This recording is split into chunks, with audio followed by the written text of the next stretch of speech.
Olá, você que acompanha a programação do Conselho Regional de Administração do Rio de Janeiro pela TV ou pela rádio CRA-RJ. Seja muito bem-vindo a mais um programa. E hoje nós vamos conversar com Luiz Carlos Mação e Esther Stiller. Ele é publicitário e professor e ela psicóloga e professora. Sejam muito bem-vindos ao nosso programa. Obrigada. Obrigado, José. Obrigada, José. E nós vamos falar sobre marketing, mas voltado especificamente para o público feminino. Marketing pessoal, né, que é aquilo que você faz para mostrar o melhor de si, e o marketing de uma forma geral que as empresas utilizam para vender para as mulheres. Vamos começar com o Luiz. Luiz, de uma forma assim geral, quais as principais mudanças entre o marketing voltado para a mulher do século XX e para a mulher do século XXI? Na verdade, o marketing ele espelha as mudanças sociais que a sociedade contemporizou nesses últimos anos, principalmente no tocante ao consumo e no papel da mulher. Antigamente a mulher era vista como dona de casa apenas e não um indivíduo, dono de suas vontades, dono das suas necessidades. Ela vivia simplesmente para servir o homem, para servir a sua família e para cuidar dos seus filhos, né? E hoje a gente vê que com a liberdade que a mulher experimentou durante essas últimas décadas, principalmente nos últimos 40 anos, a mulher hoje tem muito mais acesso a bens de consumo, porque a mulher foi, enfim, ao mercado de trabalho, ganha o seu dinheiro e pode fazer as suas escolhas. Assim que a gente vê que o marketing ele é o espelhamento da sociedade. Enquanto uma sociedade marcada pelo patriarcalismo, enfim, onde a mulher era simplesmente a dona de casa, hoje ela é um indivíduo único, dono de suas vontades e necessidades. E o marketing, o consumo, tem que estar apto a estar atendendo essas necessidades. Perfeito. Agora, a mulher ela está mais independente, ela tem emprego próprio, mas para tudo isso ela precisa de ter um bom marketing pessoal. E aí, Esther, como a mulher ela pode fazer para ter um bom marketing pessoal e poder se destacar até mesmo no mercado de trabalho? Com certeza, o marketing pessoal é fundamental, né? A gente às vezes tem um pouco de preconceito com essa ideia de que devemos nos vender, né, como um produto, né? Mas na verdade é isso, a gente está o tempo todo apresentando uma imagem, né, apresentando o seu estar no mundo, né? Mostrando a sua personalidade, mostrando e o que o marketing pessoal preconiza? Na verdade, é que você mostre, então, o melhor de si, né? Você procure mostrar as suas qualidades, você procure mostrar o seu potencial, né, de crescimento, que você procure se colocar da melhor forma e por isso que o marketing pessoal hoje em dia é, vamos dizer assim, um ramo dentro da ciência do marketing, né, do conhecimento do marketing e da publicidade. E, assim, tem muitos estudos e se desenvolvem muitas teorias em relação a isso e elas se comunicam muito com a psicologia. Por quê? Porque o ser humano, ele, para se vender, vamos colocar assim, para mostrar o que ele tem de melhor, ele precisa primeiro se conhecer, né? Ele precisa saber o que ele tem de potencial, o que ele tem de bom, o que são as qualidades dele, o que é o melhor dele, para ele então poder embrulhar aquilo bonitinho para presente e apresentar para o mercado, para a sociedade, para o mercado corporativo, para o mundo social onde ele está, né? Agora, uma coisa que todo mundo concorda é que a primeira impressão é a que fica. Então, a primeira imagem, né, que você apresentou para uma entrevista de emprego ou em um determinado encontro é que vai ficar. Se for uma imagem ruim, como recuperar essa imagem? Então, isso é vamos dizer que isso seja uma meia-verdade. A primeira impressão, ela é muito importante, né? Causar uma boa impressão. Portanto, eu diria assim, a palavra é adequação. A pessoa tem que procurar estar adequada. Então, se ela vai para uma entrevista de emprego, ela tem que cumprir um código de vestimenta condizente com aquela situação. Se ela está numa situação social, informal, uma festa, um churrasco com os amigos, na praia, é um outro código de vestimenta que ela também tem que observar, né? Então, o importante é você, para causar uma boa impressão, você estar adequada àquela situação. Não conseguiu, causou uma má impressão, né? Você sempre tem uma segunda chance, assim esperamos, né? E se você tem essa oportunidade de ter uma segunda chance, então você vai ter que caprichar um pouquinho mais, né?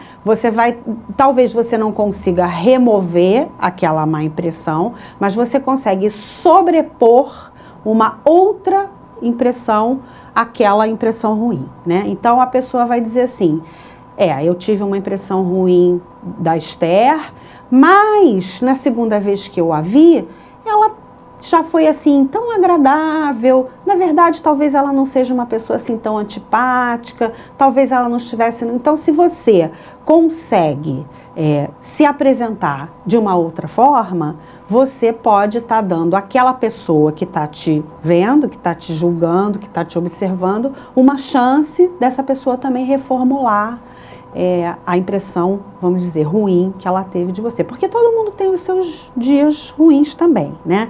Então, de repente, tem um dia que é aquele dia importantíssimo, onde você vai fazer uma apresentação, ou você vai fazer uma entrevista de emprego, ou você vai fazer um contato importantíssimo com um cliente potencial, mas naquele dia você não está bem. Isso acontece, né? É passível de acontecer com qualquer ser humano, né? Então, às vezes você coloca a sua melhor roupa, sua melhor fachada, faz o seu melhor esforço, mas ainda assim você não está bem. Então, eu acho que você tem que buscar essa segunda oportunidade e, dependendo da situação, eu acho que você pode até ser sincero com esse seu interlocutor, né? E dizer: olha, você me desculpe, né? Aquele dia que nós tivemos aquela reunião, eu não estava muito bem, né? E quando você se coloca dessa forma honesta, né, sincera, às vezes você até quebra um pouco o gelo, né? Perfeito. Agora trazendo para a questão, talvez eu possa usar esse termo, marketing pessoal para o produto, né? Eu quero vender um produto para uma mulher, necessariamente esse produto tem que ter formas femininas ou precisa ser rosa, né? É uma lei isso? Na verdade, Josué, é bem o contrário, né? Através de pesquisa, a gente detectou que a mulher não quer esse produto travestido de mulher. Então, ela quer um produto que atenda às necessidades, às especificidades que ela precisa, mas não necessariamente que tenha cara de mulher. A gente vê muito isso com o segmento de automóveis, né? Existem produtos que tendem a ter acessórios mais condizentes com essas necessidades, com esses objetivos, com esses desejos, mas que não necessariamente são produtos especificamente destinados ao público feminino. Venham atender, sim, mas não que seja cerceado como um produto feminino.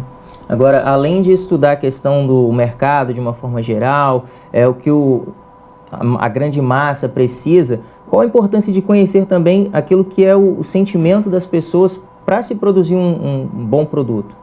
Total, né? Porque nós somos seres emotivos, né? Principalmente no que tange ao público feminino, é importante que você o conheça, quais são suas emoções, quais são os sentimentos que estão por trás da decisão de compra e, principalmente, eu acho que as empresas elas têm que ter uma ligação cultural com esse público, né? Até que ponto culturalmente é interessante para a mulher determinado produto ou não, né? Então, um exemplo que a gente dá sempre que pode é com relação a produto voltado para o segmento infantil, para bebês, né? As mulheres hoje foram à luta, estão trabalhando, estão estudando. A gente sabe que hoje existem mais mulheres em cursos de graduação do que homens. As mulheres, elas estudam mais e elas estudam mais tempo e elas estão mais presentes nos bancos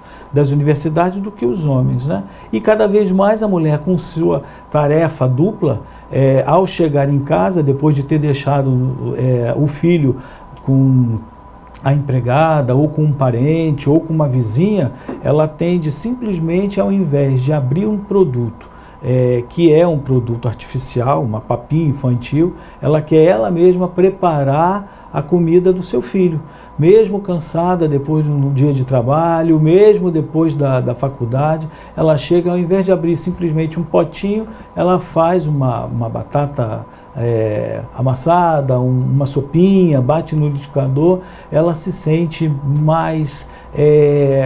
menos culpada por estar, após a distância do filho, ainda ter que abrir um produto artificial. Ela quer dar um pouco de si ao seu filho. Então as pessoas, as empresas em geral, né, têm que estar atentas ao pensamento dessa mulher, né, culturalmente, socialmente, quais são as emoções que envolvem o consumo de determinado produto. Não basta que você tenha um produto desenvolvido em sua excelência, um produto excelente, mas qual vai ser a utilização, quais são os hábitos sociais que estão por trás disso, para que as empresas possam fazer seus lançamentos de forma muito mais assertiva. Ouvi sempre uma afirmativa que era a seguinte: o bom marketing, né, o bom publicitário, ele vende geladeira até para esquimó. Mas isso então não é verdade, né? Porque você tem que vender aquilo que o cliente precisa. Eu acho que, na verdade, você tem que primeiro conhecer quem é o seu cliente e o que ele deseja, né? Se você tem a condição de estar lá na Sibéria vendendo essa tal geladeira, se existe um mercado, se existe alguma necessidade em termos que, mesmo que não sejam necessidades objetivas, mas que sejam necessidades até psicológicas, que você possa atender, mas você tem que conhecer essas necessidades. Por isso é tão importante que se faça a pesquisa, que se investigue o mercado, né? Não só a pesquisa, porque muitas vezes o próprio consumidor, ele não sabe o que ele precisa, né? São necessidades criadas pelas empresas, mas que haja uma investigação por trás. O bom profissional de marketing é aquele que, acima de tudo, tem essa capacidade, ele se sente muito à vontade e ele tem obrigatoriamente que estar no meio dessa investigação, fazendo parte desse processo. E é um processo contínuo, sempre. A gente hoje vive cada vez mais numa sociedade muito volátil. Tudo muda muito e muito rápido, né? E como conhecer? Através disso, da pesquisa, da análise, da investigação do mercado. Perfeito. Agora, Esther, existem muitas empresas que prestam serviços e o marketing pessoal do funcionário acaba influenciando os resultados da corporação. Como a corporação pode lidar, de repente monitorar esse marketing pessoal do funcionário frente ao cliente? Olha, eu acho que isso, cada empresa tem a sua cultura organizacional, né? Então eu acho que são duas coisas que a empresa precisa fazer. Ela precisa recrutar bem, escolher bem aquele profissional que tenha o perfil adequado àquela cultura daquela empresa, né? E treinar esse profissional constantemente. Então eu acho que hoje em dia esse é o segredo das empresas, assim, desse bom convívio, né, de funcionários e empresas, né? É você estar adequado, novamente a palavra é adequação, é você estar sabendo direitinho as regras do jogo, né? Porque também, se você for contratado, por exemplo, imagina que você é contratado por uma empresa promotora de eventos, né? Para você ser um recreador, né? Então essa pessoa, ela tem que ter aquele perfil, né? Ela tem que ser alegre, tem que ser palhaço, tem que ser divertido, não pode ser mal-humorado, não pode ser grosseiro, não pode. Ela vai lidar com crianças, com alegria, com festa, com gente perturbando, né? A criançada em cima. Então eu acho que é tudo assim. Escolheu bem, aquela pessoa sabe exatamente no que ela está se metendo, né? Ela sabe, tá tudo muito claro, as regras do jogo têm que estar muito claras para empregador e para empregado, de forma que aí aquele funcionário, primeiro, ele já tem aquele potencial para se adequar àquilo e ele vai ser treinado pela empresa para ter esse marketing pessoal, essa apresentação de acordo com o que a empresa quer. Né? Perfeito. E ele, então, se encaixa bem, né? Perfeito. Adaptação seria a palavra de ordem tanto para o marketing pessoal quanto para o marketing das empresas. Isso. Exatamente. A adequação, a adaptação, esse ajustamento, né? Esse conhecimento e seguir a tônica que está vigente no momento, né? Perfeito. Luiz Carlos Mação, muito obrigado pela entrevista. Obrigado, José. Sté Stiller, muito obrigado também. Obrigada, Josué. Foi um prazer. E você que nos acompanha, muito obrigado pela audiência. Fique bem e até o próximo programa. Tchau!